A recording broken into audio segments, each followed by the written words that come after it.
Hello കൂട്ടുകാരെ, എല്ലാവർക്കും Adilakshmi kitchen വേളിലേക്ക് സ്വാഗതം. ഇത് നമ്മുടെ ഒരു പഴയകാല ഓർമ്മ. അരിയുണ്ട കട്ടൻ ചായയുടെ കൂടെ ഒരു ഗ്ലാസ് അരി നന്നായി കഴുകി വെള്ളമൊക്കെ കളഞ്ഞ് ഇതുപോലെ വറുത്തെടുക്കണം കേട്ടോ. അപ്പൊ ഇതോടെ ഒന്ന് വറുക്കട്ടെ. നമുക്ക് ഈ സമയം ശർക്കര ഉരുക്കിയെടുക്കാം.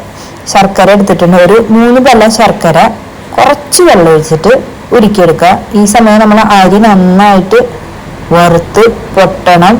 ഈ അരി വറുക്കണം പറയുമ്പോൾ മണികളൊക്കെ പൊട്ടണ സൗണ്ട് കേൾക്കുകയും ചെയ്യും. അതുപോലെ അരിയൊക്കെ നമ്മുടെ പൊരിയില്ലേ, പൊരി മാതിരി ചെറുതായി ഒന്ന് വറുത്ത് വരും. നമ്മുടെ ശർക്കരപ്പാനി റെഡി, അരി വറുത്തത് റെഡി. ഇനി കുറച്ച് നാളികേരം, ഒരു 3 ടേബിൾ സ്പൂണോളം നാളികേരം ജസ്റ്റ് ഒന്ന് വറുത്തെടുക്കുക. അപ്പൊ നാളികേരം വറുത്തെടുത്തിട്ടുണ്ട്.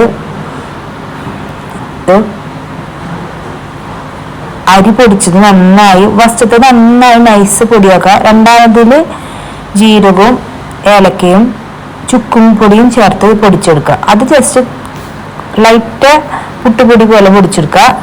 എന്നിട്ട് നേരത്തെ വറുത്ത് വെച്ച നാളികേരവും ഉരുക്കി വെച്ച ശർക്കരയും കൂടിയും ചേർത്ത് ലൈറ്റ് ചൂടായിരിക്കും, അതോട് നന്നായി പതുക്കെ പതുക്കെ മിക്സ് ചെയ്യുക. എന്നിട്ട് നല്ല കട്ടിയിൽ മുറുക്കെ ഉണ്ട പിടിച്ചോ, കാരണം ഇത് കെട്ടുപോകാതെ, പുറത്ത് എത്ര നാൾ വെച്ചാലും കെട്ടുപോകാതെ, കാരണം നമ്മളെല്ലാം വറുത്താണ് ചേർത്തിരിക്കുന്നത്.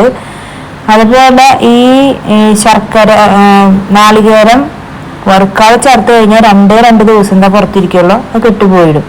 ശബരിമലയ്ക്കൊക്കെ പോകുമ്പോൾ അരിയുണ്ട ചെറുപ്പത്തിലൊക്കെ കൊണ്ടുപോകാറുണ്ട്. ആ അരിയുണ്ട ഇതുപോലെയാണ്, നല്ല അടിപൊളി ടേസ്റ്റാണ്. അപ്പം നമ്മളെല്ലാവരും ഇതുപോലെ ഉണ്ടാക്കി നോക്കാം. ഇനി ഇതിൻ്റെ കൂടെ ഒരെണ്ണം കൂടി ഉണ്ട്, കട്ടൻ ചായ. അപ്പം നമുക്കത് കട്ടൻ ചായ വയ്ക്കാം. കുറച്ച് പഞ്ചസാരയൊക്കെ ഇട്ട്, ഞാൻ ചായയിലേൽ ഏലക്ക പൊടിച്ച് ചേർത്തിട്ടുണ്ട്, അത് പ്രത്യേക ടേസ്റ്റാണ്. നമ്മുടെ കട്ടൻ ചായ റെഡി ആയിട്ടുണ്ട്. അരിയുണ്ടയും കട്ടൻ ചായയും കൂടി ഒരു 4 മണിക്ക് ഒരു പിടി പിടിച്ചാണ്ടല്ലോ, ആഹാ, അതൊരു സുഖം തന്നെയാണ്. അപ്പം മക്കളെ, മസ്റ്റ് ട്രൈ ആണ്.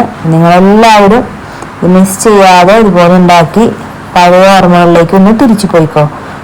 Bye bye friends.